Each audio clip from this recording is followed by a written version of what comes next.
All right. All right. Let's get everything going here.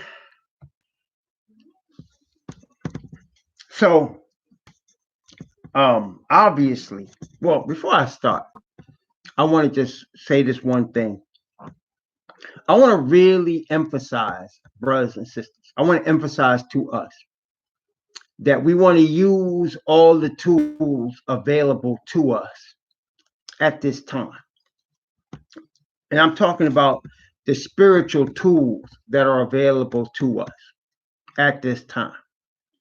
Okay, a couple of very important ones, very important ones. Like we always stress the importance of the word, right? Of the word of the Most High. We always stress the importance of the word. We stress the importance of trusting the word, studying the word, meditating on the word. And yes, very important, very, very important. Help us get through this time because it's a hard, as we can see. And this is the thing about situations like we're in. It makes us understand what was already evident, but what people weren't paying attention to, that we're living in hard times. All right.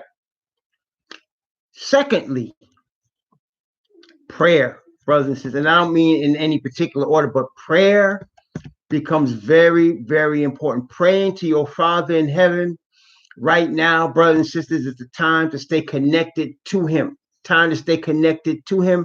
The time to keep that line of communication open between your Father in heaven and yourself. Between your Father in heaven and yourself through the Messiah, who is the intercessor, right? So we want to keep that line of communication open. He is always trying to talk to us. Matter of fact, we kind of alluded to it a little bit last night, but I want to emphasize it again today from the book of Amos. Remember, we went into Amos yesterday, and chapter 3 of Amos. I want you to notice what it says here. Amos chapter 3. We read part of this last night, but I want to read from verse 1 down to verse 7. Amos chapter 3 from 1 to 7. I just want to emphasize talking about the communication between us and our Heavenly Father and how important it is for us to keep the lines of communication open between us and the kingdom of heaven. Okay?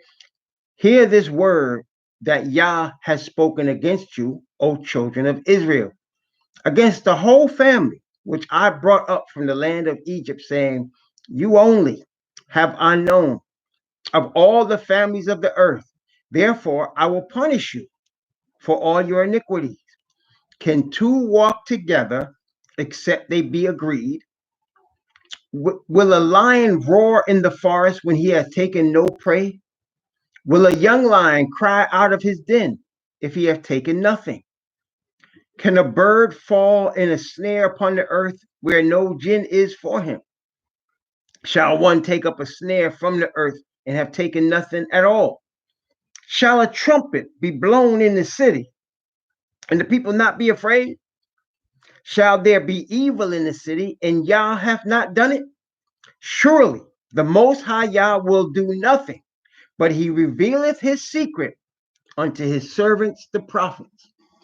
Okay, so we see the Bible is telling us that whatever Yah is getting ready to do, he reveals it to his servants, right? He reveals it to his servants. And again, we read Revelation many times, and we talk about Revelation chapter 1, verse 1 in terms of a definition of what prophecy is, but also not only a definition of what prophecy is, but what it's designed to do. What is it designed to do? Revelation chapter 1, verse 1, and let's read verse 2 also, because they go together. Notice what it says. The revelation of the Messiah, Yahushua, which Yah gave unto him to show unto his servants, very important, things which must shortly come to pass. And he sent and signified it by his angel unto his servant John, who bear record of the word of Yah and of the testimony of Messiah Yahushua and of all things that he saw. What is this? So the reason for prophecy is for heaven to communicate with the servants of Yah. And again, I want to emphasize what we're talking about. Not every person on planet Earth is a servant of the Creator. Okay, that's all right. Not every person on planet Earth is a servant of the Creator. As a matter of fact, we already know from the scriptures only a remnant of people belong to the Creator. Most of the people don't belong to Him at all. Okay, most of them don't belong to Him at all. So this message is not for them. The majority of the planet Earth's population could care less about these things in terms of listening to the Creator, but He reveals these things to His servants. Now, He said in Amos, it was His servants, the prophets. And of course, here He gave it to John, who is an Israelite prophet. That's what John is. See, I know they try to whitewash him, right? They try to whitewash Messiah, and they try to act like these are just, John just a regular. No, John is an Israelite prophet. Okay, he was a nation of Israel, and he was a prophet, bloodline of Abraham, just like all the prophets in the Bible. Just like all of the prophets in the Bible. There's none of them that wasn't an Israelite. Okay, so Most High is trying to communicate with His people on planet Earth. Now, to make it very to make it very short and sweet in that regard, if you are a person and human being that is seeking to bring glory to your Creator, and you don't like what's going on the planet Earth, and you understand that there's something happening, that there's a spiritual war going on, Yah is looking for you. He's looking to talk with you. Okay, he's looking to talk with you. Messiah said to the disciples, whatever my Father reveals to me, I reveal to you. That's what He said. Whatever His Father reveals to Him, He reveals to His disciples. Again, when you look in the Bible, a lot of people, want to say that the Messiah created Christianity. There's no, you will never see the word Christianity in the Bible. You see the word Christian 3 times, and it's a negative connotation. It's not positive. Most of the time, when you look in the New Testament, the word that describes the followers of Messiah are disciples. That's the word. When you want to look at what they describe as, most times they describe as disciples or followers of an Israelite Messiah. That's what it is. Okay. So He said, whatever my Father reveals to me, I will show to you. All right. That being the case, brothers and sisters, it's important that you and I, if we want to be servants of the Most High and disciples of Messiah, we want to keep the lines of communication open, because obviously He's trying to teach us something. These are the last days. We're in the last days of the kingdom of this earth. And again, those of you that have been following this ministry for the years that we've been in existence, understand I've been saying that for a while. This virus didn't bring this message. Testing 1, 2, 3. You hear me? This virus didn't bring the message. This message has been going out, and it's going to just get stronger. And I'm already telling y'all, this virus is it's not going to last forever. They're going to overcome the virus, but it's a warning. It's a dress rehearsal. All right. No, it's not going to kill the earth. It's going to be bad though, but we're going to overcome it. But it's for people that seeking truth to understand. It's a warning message. It's like a tremor before the earthquake. Are you hearing? It's like the warning tremor before the earthquake. All right. That's what we're dealing with. So the first thing is you want to start keeping your trust in the word of the Most High. And the word is not about your literary understanding in terms of your educational level. The word is about how humble you want to be toward your God, toward your Father, toward your Creator, so that He could talk to you in His word, and He could talk to you in His word. And you want to pray. You want to keep communication open so that you can talk to Him and He can talk to you. So let's talk about a couple of the ways, and we're not even into the study yet. This is just a warm-up, but let's talk a couple of ways how He talks to us. Again, He talks to us in His word. All right. He talks to us in dreams. Have any of y'all gotten dreams from the Most High? You know if you got one, because you could tell He's trying to warn you about something. He's trying to tell because you know what? You know what? He never leaves his people unprepared. He just doesn't do that. Father will never leave us unprepared. That's why, brothers and sisters, you ain't got to worry about where you live, what you got, what you don't got. All you got to do is listen to your father. He'll prepare you for what you need. If you need to stack up some food, guess what? He's going to move you in that direction. If you need to live in a certain area, guess what? He's going to get you there. Why? Because you're listening for his voice. He's going to give you a dream. He's going to talk to you in his spirit. He's going to talk to you in the word. That's how he communicates with you. But you got to have your mind open for that communication, which means you're turning to him every day. You know, just like Messiah, listen, y'all, some of y'all remember there was a time when every 3 months, we haven't done it in a while, but every 3 months we used to pray all night. Remember that? Some of y'all remember every 3 months we used to get on this computer and we'd be taking turns praying all night. Why do we do that? Because Messiah did it. That's why. Remember that? Remember that, Isha? Messiah did it. Remember that, Fatima? Messiah did it often. Bible said he go out into the woods or go into a mountain by himself and pray to his father all night. This is Messiah, whose DNA literally is the Father's Spirit. Okay? I'm not, it literally, his part of his DNA is the Father's Spirit. Okay? And if Messiah thought it necessary to talk to his father all night for what was coming the next day, you and I, brothers and sisters, we need to keep communication with Father open. So there's his word, there's prayer, so you can keep communication with his spirit. He talks to you in dreams. What else? Providentially. Providence. What do I mean by that? Something will happen in your life and you don't understand it until later. Right? You ever had that happen to you? Y'all, I know you did.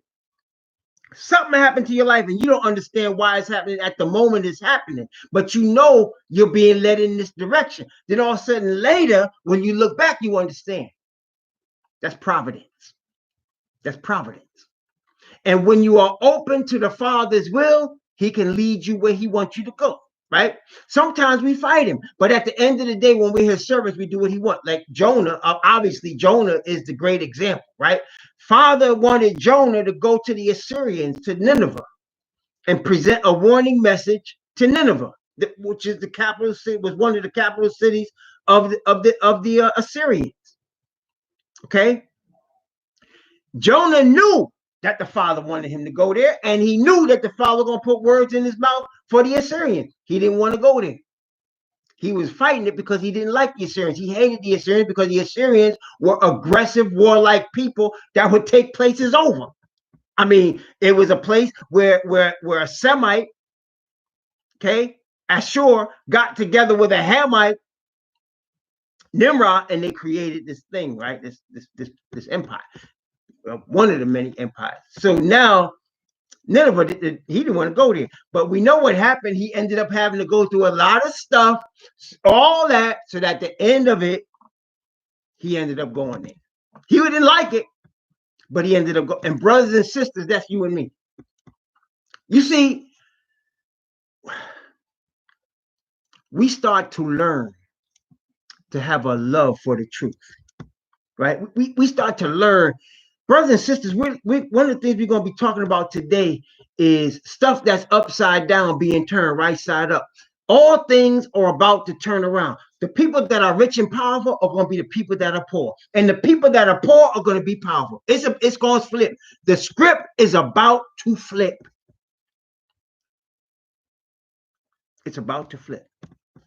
The world is being led by deception, and it's going to be turned upside down, and you're going to have a kingdom of righteousness and truth. It's about to flip. And when that's the situation, you and I have been raised in a world where there's death and deception. That's what we've been raised in. I don't care if your family was a loving family or if it was a dysfunctional family.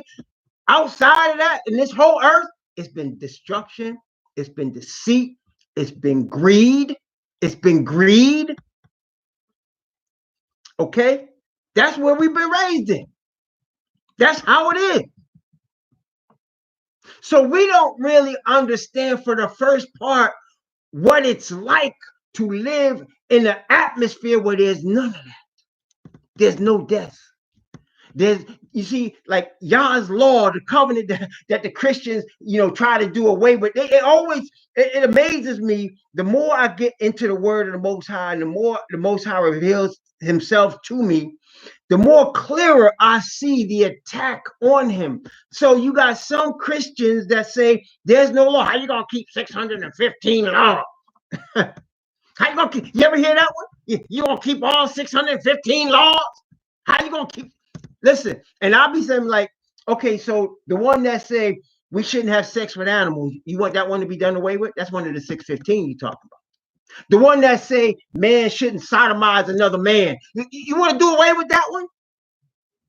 Because that's one of them 615 you're talking about. The one that say a mother shouldn't have sex with her son, you want to do away with that one? Which one of the 615 you want to do away with if you counted them all? Huh? Brothers and sisters, to say stuff like that is to say y'all were just talking. Like he didn't really mean what he said. And that is disrespect to the Creator. That's disrespect, period. Then you got people that's trying to tell you, now, we don't need men to lead y'all's movement. We need women to lead y'all's movement. But y'all say man was made in the image of the Creator and the woman was made in the image of the man. Then you got homosexuals running for president trying to teach people the Bible. Brothers and sisters, this is upside down.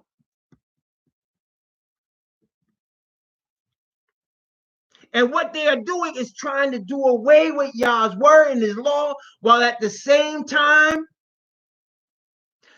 trying to claim to serve him. This is upside down. So we need to keep the lines of communications open, brothers and sisters. We talk about this little passage a lot, and I want to read it this morning. Messiah came to the Samaritan woman. Y'all know the story. They were on their way somewhere, and they had to pass through Samaria to get where they were going. They had to pass through Samaria. Why is that? Well, let me just explain very quickly. Samaria is formerly Ephraim. Are you testing? See, the land of Samaria was formerly Ephraim. That's where Jacob came, and when Jacob saw the woman that was going to be one of his wives, right? When he saw Rachel, it was there. It was at that spot right there. That's where Jacob's well was. In fact, he came to Jacob well. That was the well where he was so impressed with the woman, he picked up the stone off the well for her so she could get water. That's where that happened at. That's where when Yahushua, who was called Joshua, led the children of Israel instead of Moses into the promised land, that's where he set up his shop. That was his land. He was from the tribe of Ephraim. That later became Samaria. Why did it become Samaria? Because they became idol worshipers. They turned away from Yah and started worshiping calves and the sun and the moon and the stars and the signs and the months. And it became Samaria. And then the Assyrians came in there and mixed up with the Israelites, and it was all jacked up. And then the Israelites that was there, most of them scattered. It's all jacked up. That's why Messiah told her, let's see. Let's go to John chapter 4. Yeah, Messiah spoke to her the truth. Well, of course, he's going to do that because that's what he is. Gospel of John chapter 4.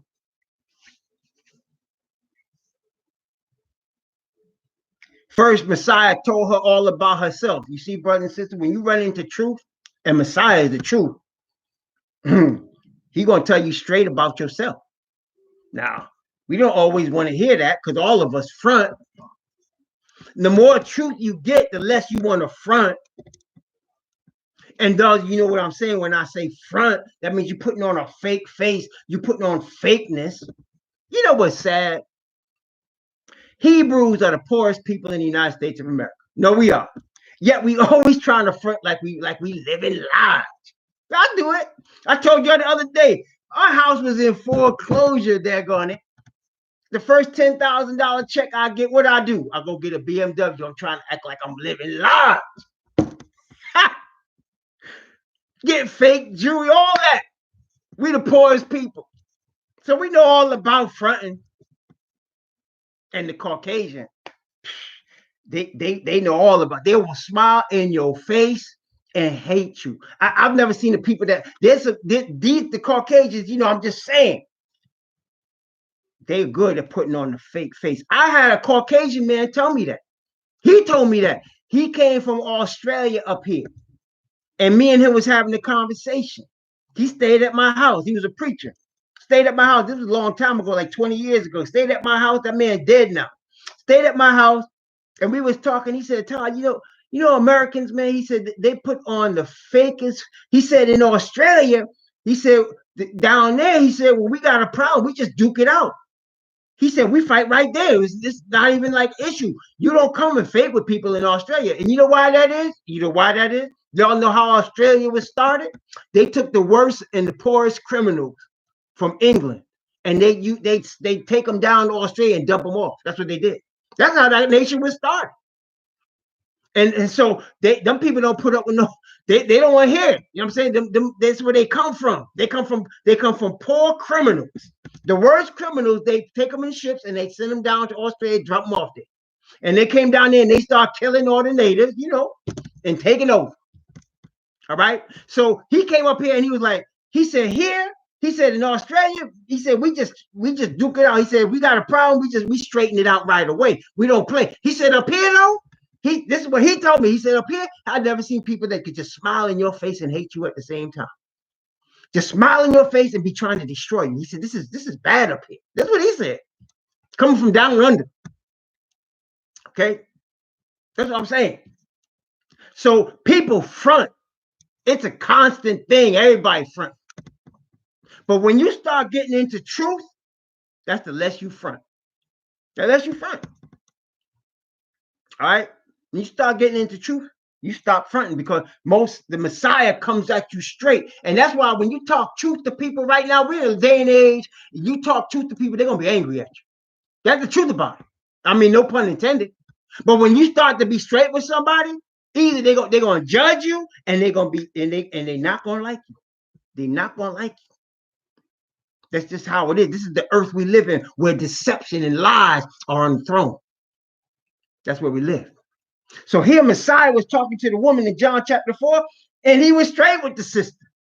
And the sister, because Messiah is the truth. So when you're looking at him, you're looking at truth. And when he's talking to you, it's straight truth. Now he was trying to be nice, but yet he's being straight. Okay? Notice what he said. Gospel of John. Let's start at verse 15. I'm going to read from verse 15 and go down to verse 24. Gospel of John chapter 4. We're doing Isaiah chapter 24 today, but we obviously need this little backdrop. Watch. The woman said unto him, Sir, give me this water that I thirst not, neither come hither to draw. Yahweh saith unto her, watch what he said, go call thy husband and come hither. The woman said, I have no husband. You see, I could picture her sitting there. It's like you asking a woman how old she is. A woman have a way of looking at you and stiffening up her back that you know you done crossed the line. You ask her how old she is, or you ask her how much she weighs. You looking for trouble. You looking for trouble. All right. And she said, I have no husband. Now Messiah getting ready to break it down for her. Yahweh said to her, Thou hast well said, I have no husband. For thou hast had 5 husbands. Woo! And he whom thou hast is not thy husband. And that thou said is true. Now he done spoke straight truth to the woman. Messiah can't do nothing else but speak straight truth. That's what he's going to do. But because she was receptive, see, this is what his disciples wouldn't have known. Nobody else would have known. You think they just happened to come to Samaria? He knew where he was going. Remember, Messiah is the beginning and the end, Alpha and Omega, just like his father. When he go to pray all night to his father revealing to him what's getting ready to come that day. He knew where he was going when he was going to see that woman. And why? Because this woman, Samaritan or not, she wanted truth. See? She wanted truth. And he knew that. He was coming for her. You would hope there'd be a whole bunch of people wanting truth, but it was just her that day. And he came for her. See? The woman says, she trying to change the subject now. She like, okay, I don't want to talk about my personals anymore. So she tried to change the subject. The woman said, sir, I perceive that thou art a prophet. She changing the subject. Then she goes on to something that really is bothering her. She say, our fathers worshipped in this mountain, and ye say that in Jerusalem is the place where men ought to worship. Why does she say that? This started with Jeroboam, the son of Nebat. When you go back and you look at 1st and 2nd Kings, you will learn about Jeroboam, the son of Nebat. Who was that? Jeroboam was a warrior in the Israelite army. He was a warrior. But him and Solomon didn't get along at all. Solomon wanted to kill him. So Jeroboam went to where Israelites usually go when they're in trouble in the Bible. Talk to me now. Where is it that Israelites run to when we have a problem in the Bible? Where do they run to? Talk to me. Where do the Israelites go? Do they run to London? Did they go to Hamburg, Germany? Did they go to St. Petersburg, Russia? Where did the Israelites always? Yes, indeed. Jeroboam son of Nebat ran to Egypt. And he stood there in North Africa for a while until Solomon died. Then he came back. And when he came back, the Most High revealed to him that he was going to split, he was going to make a split in the nation, and he was going to actually give Jeroboam 10 tribes of the north, and he was going to keep David because he had promised David was his man now. He said, but I'm going to keep a light in Judah. So you have Benjamin and Judah of the southern kingdom, and he already revealed this before it happened. He said, I'm going to give you 10 northern tribes. You're going to be the king over 10 northern tribes. You would think this man would be humbled by that. But brothers and sisters, let me tell you what the word tells us. Power belongs to Yah. What does that mean? That means you and me cannot handle power. If we get too much authority, man, we'll hang ourselves. That's the truth. So you might say, well, why did he give it to him then? What the Most High expects. And the Bible gives us an example. David got power. Daniel got power. What did Daniel do when he got power? Daniel prayed 3 times a day when he got power. You see what Daniel got power. He wasn't Lord. He prayed 3 times a day when he got power. David humbled himself many times. He made mistakes even with his power. Remember what happened? That whole thing with Bathsheba. If he was just a farm boy, if he was still in the sheep gate, he wouldn't have been able to have Bathsheba. Because he was king, he had Bathsheba. And that cost him. And he learned from that. Because power belongs to Yah. But this man, Jeroboam, the son of Nebat, what happened is the temple and the Ark of the Covenant was still with Judah in Jerusalem and with Benjamin. Okay? Still there. So when it was time for feast, and we know the Bible, when there's only, first of all, let me just emphasize for all these people still out here teaching their 7 feasts or 10 feasts, I don't know, whatever. There's only 3 feasts. And for each of the feasts, the national feast of the nation, they always came to the same place, right? For the feast, right? Where did they go? To Jerusalem. Jerusalem is where they came for the feast. Okay? Feast of the Passover, which is the Feast of Unleavened Bread, Jerusalem. Remember Pentecost? The Bible says in Jerusalem, there were Israelites from every nation under heaven. Why? Because they came to Jerusalem. Then, of course, Feast of the Tabernacles in the fall, Jerusalem. He said, you can have wine, strong drink, bring what you want, but you got to bring it to Jerusalem. You're going to party there with your brethren. Okay? So Jerusalem was the place where they went for these feasts. And whenever there was a national situation, the people would gather at Jerusalem. People would gather at Jerusalem. Okay? So Jeroboam got jealous because he didn't want the people to go to Jerusalem. So what did he do? He built himself He built himself his own tabernacle in Shiloh. And he went further. He put 2 golden calves there. That, you think they learn, right? No, he built 2 golden calves, put them there. And he told all the northern tribes, this is where you go to worship. This is where you come for the feast. This is where you go to worship. That was starting the downfall, right? And that's why the woman asked the question. Ye say at Jerusalem is the place where men ought to worship, because that's what it was. Everybody was supposed to gather at Jerusalem. Remember? See, all these people trying to keep feast, it's all good. I'm just trying to tell you, we're not really going to keep a feast, a real feast, till we get to Jerusalem. When New Jerusalem comes, brothers and sisters, we're going to feast it up. No question. Now we can have a remembrance of the feast, but we in our enemy's land. We in our enemy's land. You know, we can smile, we can laugh to try to forget our troubles a little bit, and that's all good. But don't ever think you really keeping a feast in your enemy's land. Even Moses said to Pharaoh, let my people go, that we may go what? In the wilderness, so they may keep a feast unto me. That's what he said. Let my people go, so we can go in the wilderness, 3 days journey, and they can keep a feast unto me. You're not going to keep the feast in your enemy's land. Okay? Somebody might say, well, that night they kept the Passover. Yeah, on their way out. On their way out. The night they were delivered. On their way out. Okay? So that's why she asked the question. You say Jerusalem, we worship in our father. Well, no, she didn't know what she was talking about. Your father's worshiping that mountain golden calf. She was ignorant. Brothers and sisters, see what deception does? It makes you ignorant. But praise Yah, the woman was not willfully ignorant.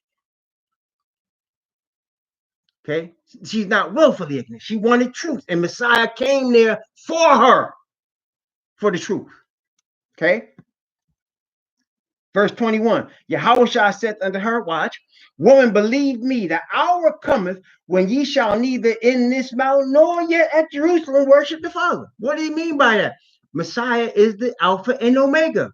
He knew that Jerusalem was going to be destroyed. He knew that the Israelite, the southern kingdom of Judah, was going to be scattered throughout the earth. He knew we were going to be going into Africa and then into slavery on the other side of the rivers of Ethiopia. He knew that that was coming.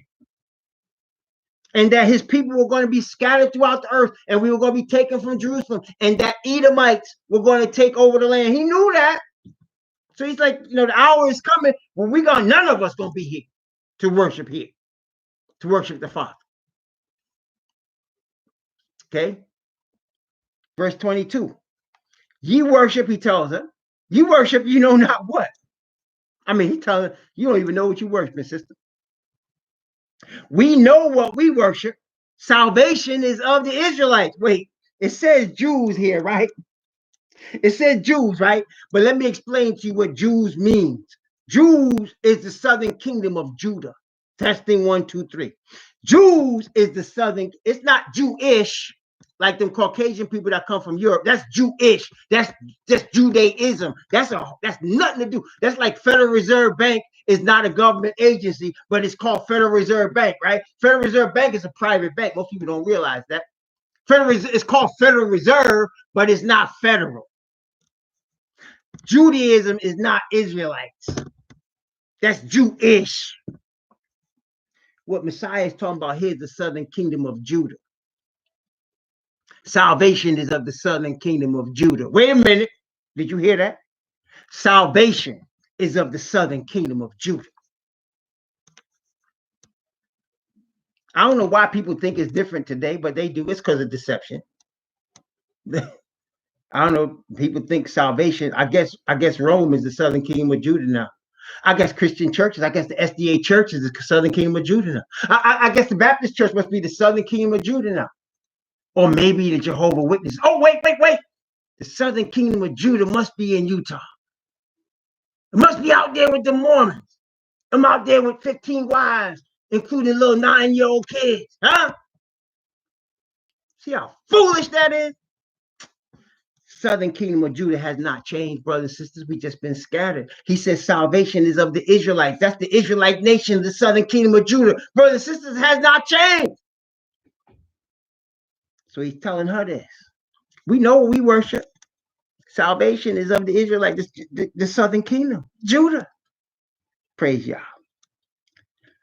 But the hour cometh and now is when, wait for it, the true worshipers shall worship the Father, wait a minute, in spirit and in truth. Why?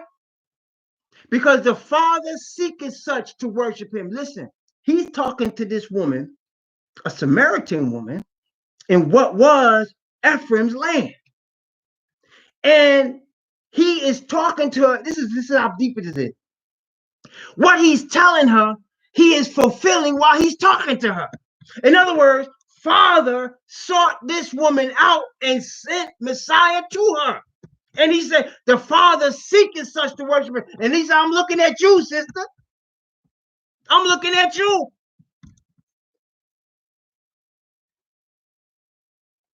And brothers and sisters, this is where we are right now. Notice verse 24. Yah is a spirit, and they that worship him must worship him in spirit and truth. People get this confused. I've heard some I pray that I'm patient with my brothers and sisters of the Israelite people, like Father's patient with me, honestly. But I've heard some of the most ignorant stuff come out of the mouths of some people, man.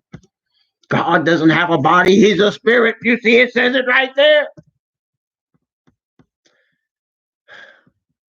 Brothers and sisters, there are many places in the Bible, Daniel chapter 7, Revelation chapter 4, Isaiah chapter 6, that show Yah with a form. Okay? All right? So it is, I'm not going to go through them all now, but he has a body. So why, somebody might ask, the proper question is, why does it say he's a spirit? Let me ask you a question. Testing 1, 2, 3. Can you hear me? Want to make sure y'all can hear. Testing 1, 2, 3. Can you hear me? Testing 1, 2, 3. Can you hear me? I want to make sure you can hear me. Listen carefully. Why does it say he's a spirit? Let me ask you a question. What would actually happen if one of us right now was to look into the face of the Creator? What would actually happen if he was to reveal himself physically to us right now? We would die immediately. Why is that? Because the spirit of perfect righteousness cannot dwell with sin. That is why Asatan was banished from the heavenly courts.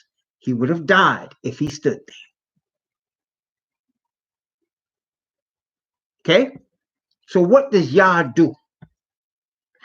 Father says, I want to communicate with y'all. I want to stay with y'all. So I'm going to take my spirit. I'm going to send my spirit to you. It's going to talk to you. My spirit is going to talk to you. I'm going to draw you back to me through my son and my spirit.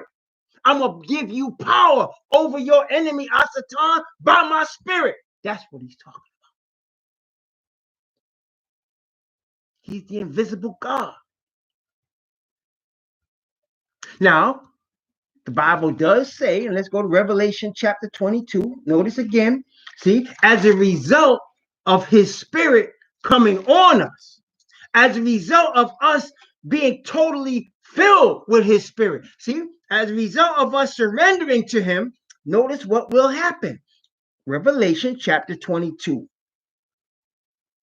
From verse 3 and 4, Revelation chapter 22, verse 3 and 4. As a result of us seeking Father and getting his spirit through Messiah, this is what's going to happen. And there shall be no more curse, but the throne of Yah and of the Lamb shall be in it, and his servants shall serve him. And wait, and they shall see his face.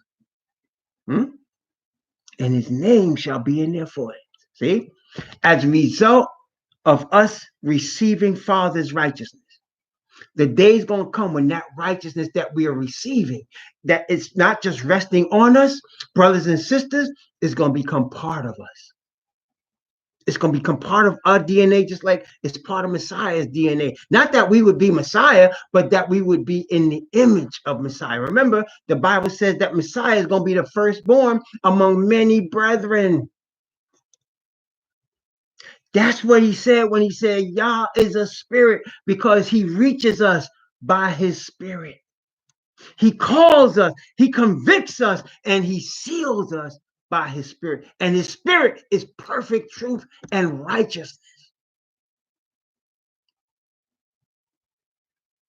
Praise Yah. That's what he meant. Okay? That's what he meant. He's not saying Father doesn't have a body. Come on now. Come on.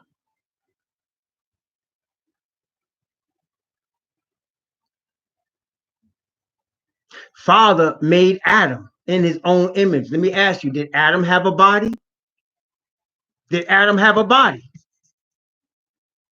Was Adam a spirit? Come on now. Wake up, y'all. Y'all want to be truthful? You want see? This is what happened, brothers and sisters. How can I say this? I'm gonna say this. Father, help. Listen. True teachers of the word are not trying to be leaders. It's just, I've been given to teach this word, and I'm doing it. Not for glory, not for money, for Father's glory. See, like Gideon. Gideon didn't come into this earth saying, I want to lead Israel. He was out there trying to hide food from the Philistines because the sins of our fathers had allowed the Philistines to rule over us. And then all of a sudden, an angel came down and said, thou mighty man of valor. He was chosen. Ali Shai was out there plowing. And all of a sudden, Allah Yah came by him and touched him, and he kept walking. And that was the call. When you can't go to a theological seminary to be one of Yah's chosen. You can't do it. You have to be called.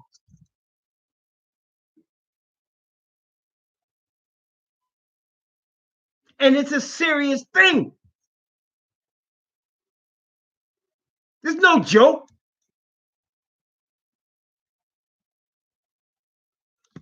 So you got people out here trying to be leaders, trying to get 1,000 likes or 1,000,000 subscribers, and trying to start churches and get paid. Ain't gonna work. Ain't gonna work. That's not Yah's kingdom. It's not gonna happen. It's not gonna last. I mean, yeah, they might have their little silk pimp suits on, or they women, they might have everybody bowing down to her like she the goddess because she spoke some words and the spirit touched people. That's Asatan. Y'all think Asatan don't have a spirit? Y'all think he doesn't? You better wake up. You better wake up. Asatan has a powerful spirit. And if you're not paying attention to your father and his word, you'll be swept up in the spirit. Look, the majority of the world is. Only a remnant following Yah. That's the truth about it. I got brothers and sisters. I ain't got time. I'm just gonna be straight. I ain't got time to BS with y'all. I ain't. It's on. It's on now. It's on.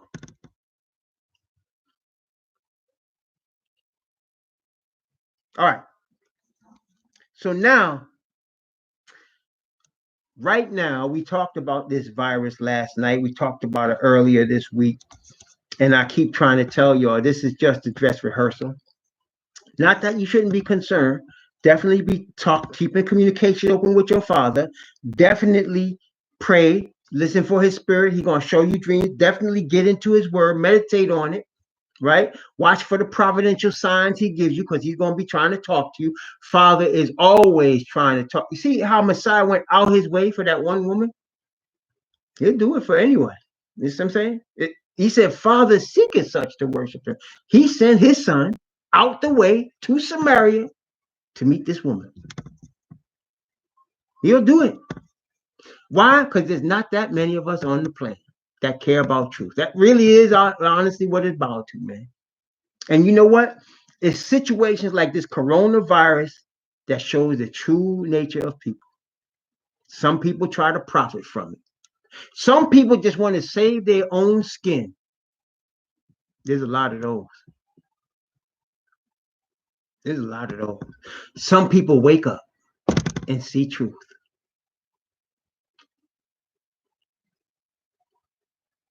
You see, I know that people don't like it when I talk about black people being the Israelites and white people, but it's like this, brothers and sisters. The black skin is not what's important. It's not. What the black skin is a rebuke to Satan, who created white Jesus. That's what the black skin is. It's a rebuke to show him, listen, don't believe. It's opposite of what you're being told. That's all that's about. It's like they being the powers that be 200 years ago, they weren't worried about escaped slaves because you couldn't get out of your black skin. You understand what I'm saying? So you could run, but the minute you walked into a town, that black skin told people, wait, who are you? See what I'm saying? It was a sign. It was a sign of your oppression. That's what it was. So, like, if you was in South Carolina in chains, and you somehow escape, and you running through the woods, and you end up somehow getting into North Carolina and Virginia, before you could get to Pennsylvania, if somebody saw you, they had to figure, okay, you must be an escaped slave. Why? Because your skin is black. And they ask you, where's your papers? Because the only way you're supposed to be walking around without, by yourself, is if your master sent you on an errand. So he must have gave you papers. And since we know you don't know how to read because it's against the law for you to know how to read, let me see your papers. If you couldn't produce them, you was under arrest. You might be hanged. But if you was property, you had to be returned to your master. So now Yah uses that very thing and flips it. Instead of it being a sign that you're a slave, it's a sign that you're a child of Abraham, Isaac, and Jacob. That's what this is about. You see, testing, you catching me? Any person that wants truth, he will come and find you, just like he did that Samaritan woman. Hey, listen, the woman from the Syrophoenician woman was a Greek that came looking for Messiah. She was a Greek, and she was living in Syria, which was neighbor to Israel. And she came looking for Messiah for her daughter. And what did he tell her? He said, I came not but for the lost sheep of the house of Israel. He said, I can't give the children's bread to dogs. And she said, truth. Yet dogs get crumbs, master. And he said, you're right. Be it as you want, your faith is great. See, brothers and sisters, people that want truth want truth. So the black skin thing is just about it being true. It's just about flipping the script on Asatan. That's what it's about.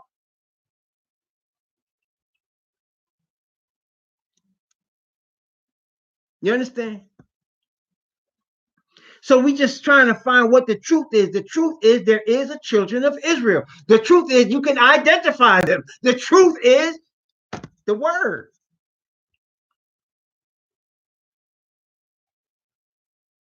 What? It's at the point right now where truth is a lie and the lie is a truth. You got like this homosexual booty butt. What's his name? Booty Judge, or whatever his name is. Oh, that boy that was running for president anyway. You got him out here standing on stages kissing his husband. Woo! Lord, have mercy. Mm-mm. Mm-mm. Mm-mm.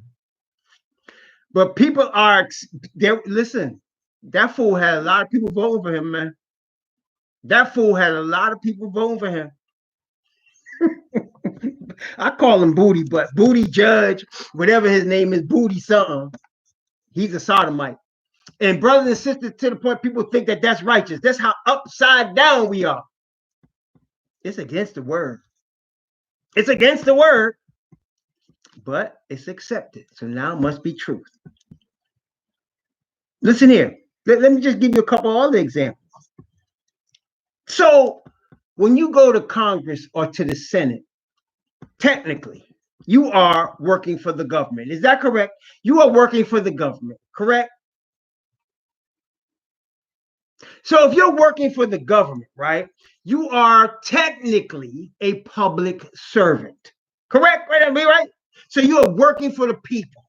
You are supposed to be like if you're a senator, there's only two of them. Each state of the union gets two of those. And those two persons are supposed to be representing the will of the people of the state they're representing.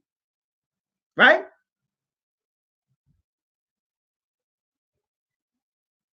And if you're a congressman, it gets a little deeper because the state is divided up into districts, and each district has a representative in Washington representing their interests. So you are a public servant representing the interests of the people of either your district or your state. Correct? So why is it? Listen now. People go into public service and they poor. They poor. They start off, poor. But how come when they leave Washington, they millionaires? Like how does that work? Like, how do you go into Washington poor and representing a district and leave rich and powerful?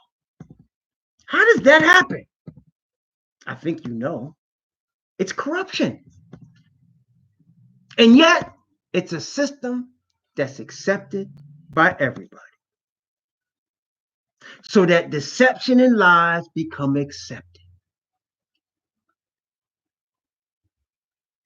And wait, I used to do financial planning, believe it or not. Yeah, I used to. I did it for a long time. I did it for like, I don't know, 10 years, maybe longer. And I met a lot of rich people. I've been in houses of people that were worth $100, $200 million. Yeah, I met a lot of millionaires. And one thing they all had in common, man, they had to crack heads to get their money. You see, people think that the crack dealer on the corner of some ghetto is a bad guy. He's no different than the billionaire. He will shoot you if you owe him money. He's going to get his money, right? The billionaire is no different. No different at all. They have to step on people and crack heads to get where they go. That's how Asatan's system works. Oh, I met them and I sat down at their dinner tables and they were very nice. Nice smiling wife, nice family. Because they already got their money. You mess with their money though. Oh, you're gonna have a problem. You understand? So they're all the same, and we accept that. And we somehow think, listen, we somehow think that because somebody rich and powerful, they smarter than you. They must be, right?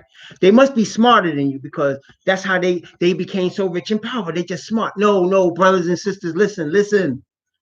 Rich and powerful people get their money in two ways. Wait, let me go back over here, Power Talk. Listen carefully. You can hear me, right?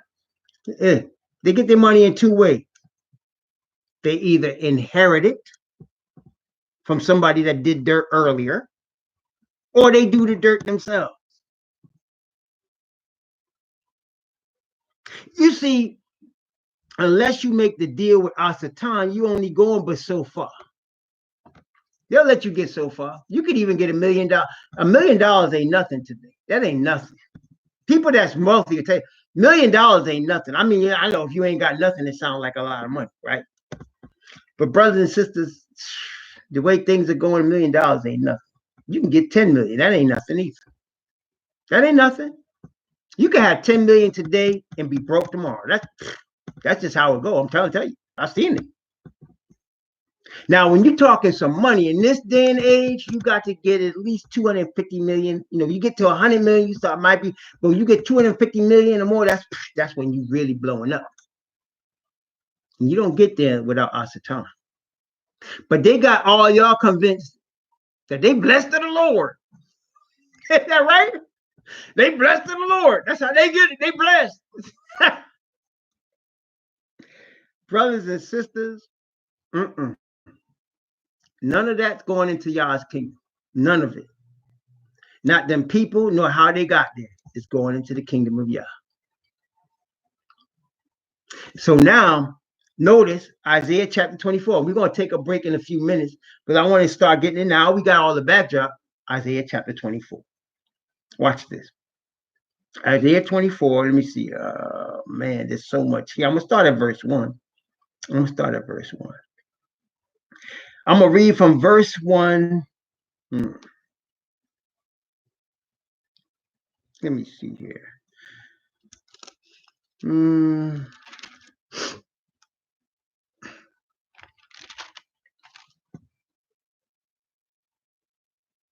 I'm gonna read it from verse 1. I'm gonna go down from verse 1 down to verse. I'm trying to see. Let's start. So I'm gonna read from verse 1 down to verse 2, just to start us off. Verse 1 and 2. Isaiah chapter 24. Wait, let me just see. Wait a minute. Isaiah 24. I'm gonna go from verse 1 down to verse 3. Yeah, from 1 to 3. Yeah. Let's start with that. Okay. Behold, Yahweh maketh the earth empty and maketh it waste. Watch this now. And turneth it upside down and scattereth abroad the inhabitants thereof. And it shall be as with the people, so with the priest. As with the servant, so with his master. As with the maid, so with her mistress. As with the buyer, so with the seller. As with the lender, so with the borrower. As with the taker of usury, so with the giver of usury to him. The land shall be utterly emptied and utterly spoiled, for Yahweh has spoken this word. Let me stop right here. Brothers and sisters, notice what he said. He turned it upside down. Now, wait a minute. We already talked about how deception is accepted and lies become truth. So if lies become truth, things are already upside down. So when he turns that upside down, what does that look like? That means it's right side up. You hear what I'm saying? Right? So if it's upside down right now, if lies are truth and truth are lies, and Father flips it, that means it's right side up. And that's what he's getting ready to do. He's turning this earth upside down because it's wicked. And he's not just, look, there's nobody that's going to escape except the remnant. His servants that we talked about at the beginning of this thing, the ones that he's trying to tell what's getting ready to happen, like he's showing us what's getting ready to happen right now, those are the only ones going to escape. Everybody else, they could be nice people, mean people, indifferent people. But if they're not people in truth,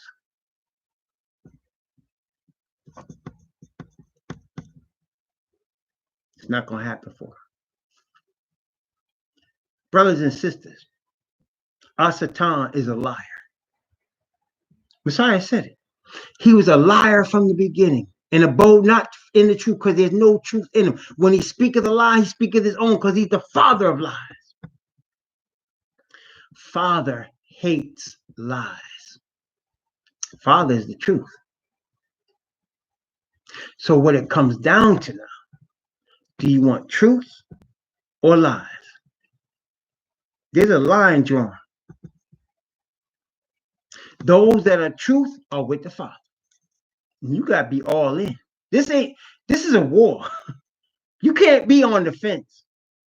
This is a war. You got to decide whether you want truth or lies. Father's not taking shorts. And actually, neither is Satan. It's coming down to that. And with each of these type of situations, now it's the coronavirus. It's going to become, listen, I'm not a prophet. I'm telling you, it's going to be more after this. Because the Bible tells us this is not the end. This is just the beginning. There's going to be more after this. There's going to be other things that happen. It's going to cause people to take account. The majority of people will choose deception. You know, that sounds crazy, right? You would think majority of people want truth, but no, that's not it. Majority of people want deception. Brothers and sisters, these type of situations cause us to take stock of where we are and where we going, right? I mean, sometimes it calls you to take stock. What is the situation? What's going on here?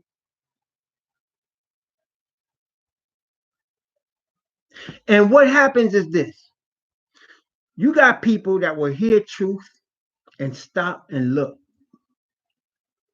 They'll know that something's there, but they're afraid because they don't want other people to think bad of them, because in a world where truth is against the law almost, people going to think you're strange when you're following truth. When you stand up for truth, when you want to walk in the spirit of truth, you're going to be outcast. I don't care if you're in a church, community, whatever. You're going to be strange to people if you want to follow the truth. So they won't do it. Then there are people that will recognize that they're wrong. Pride will stop them from following the truth. That's our Satan right there. Our Satan recognized Father as the truth. He knows it. But his pride and his desire to be the Most High himself stop him till the Father's spirit was taken from him. He was the anointed cherub. He'll never be anointed again.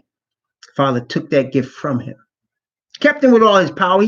He got all kind of power. He's strong. He could deceive. He got his own spirit now.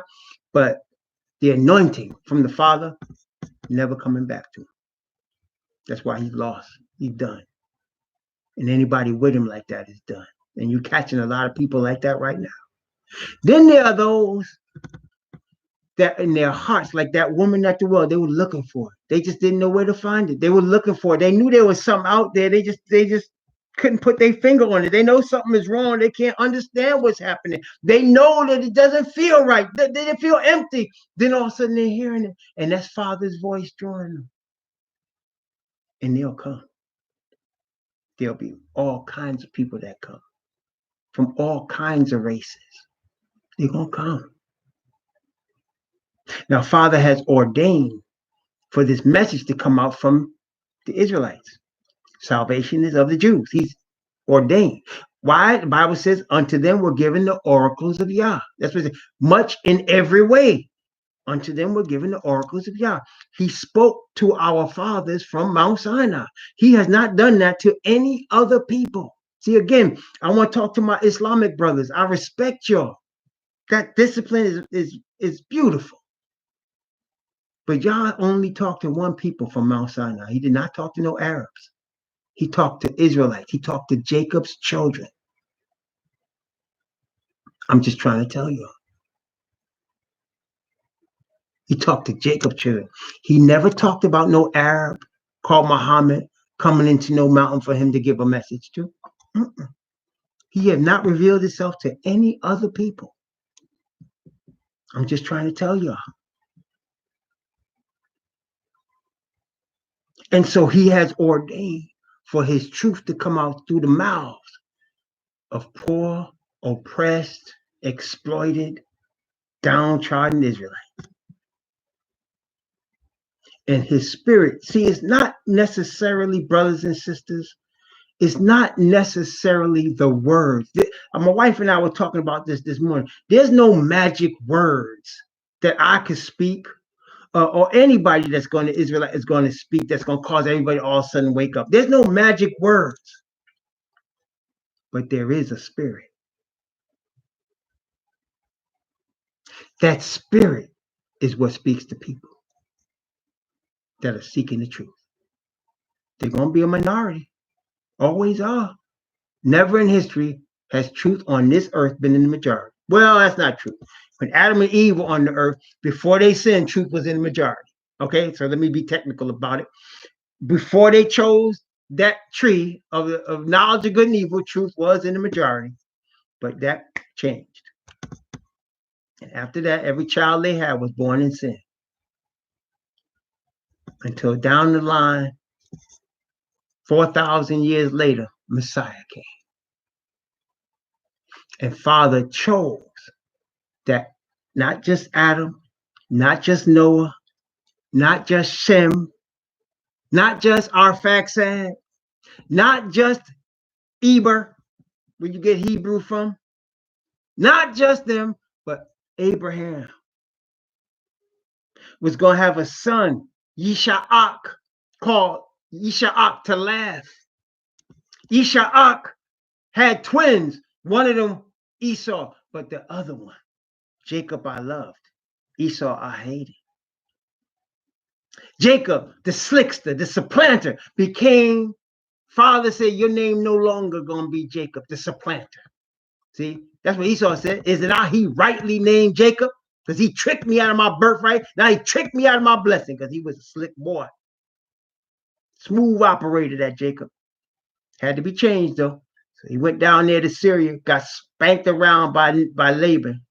Come out of there, converted. He said, your name is no longer Jacob. I'm going to call you Yasha'al. Yasha'al. Look that word up. Look at it. Break it down. When you look in the concordance, when you look in the Strong, it breaks it down for you. I got an old one. They don't change the concordance too, but I got an old one. I bought this in '86. Same one, same book. I bought '86. And when you look up Israel, it breaks it down. Yashar al. Yashar means to be right with. To be right with. And al is the shortened form of the Most High. To be right with the Most High. And that's what Jacob needed to hear. That he was right, that the Father wasn't angry with him, that all the stuff he did, he was forgiven. He needed to know that. This is after angels revealed themselves on a couple of occasions to Jacob, but that guilt was still with him. Y'all know how that feel, don't you? I know how I feel. Being real, right?